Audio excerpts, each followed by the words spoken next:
Hi, and welcome to the NeuroTracker Science Series, where we discuss the relevance and key findings of our most pivotal, peer-reviewed studies. The study we are covering today is Prior Perceptual Cognitive Training Builds Mental Resistance During Acute Physical Fatigue in Professional Rugby Athletes. When we think about performance in sport, the important link between our central nervous system and our muscular system can often be overlooked or left out.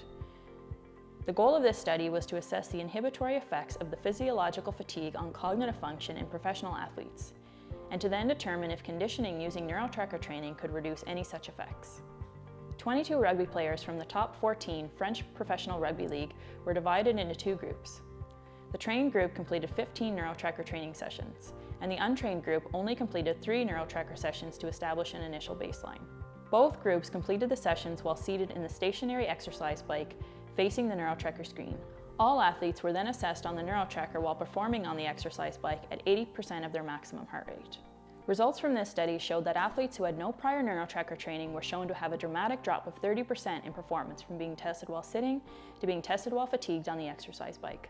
In contrast, the players who had already been training on NeuroTracker could still perform the task at close to their upper limits, even when they were exhausted, remaining within 0.03% of the range of their baseline. This is relevant because NeuroTracker is a key indicator of situational awareness, which is needed for effective decision-making in both real-life applications and on the field. The important takeaway from this study is that even for top athletes, fatigue can seriously impact the mental abilities that are critical to performance on the field. Yet, when these abilities are trained in a focused way, a form of mental resilience can be achieved quickly, with as little as 90 minutes of distributed training.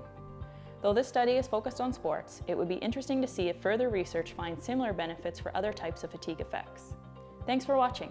If you would like to learn more about this study or any of our other published research, then click on the link to download the NeuroTracker Science Summary document, or stay tuned to watch the next NeuroTracker Science video in the series.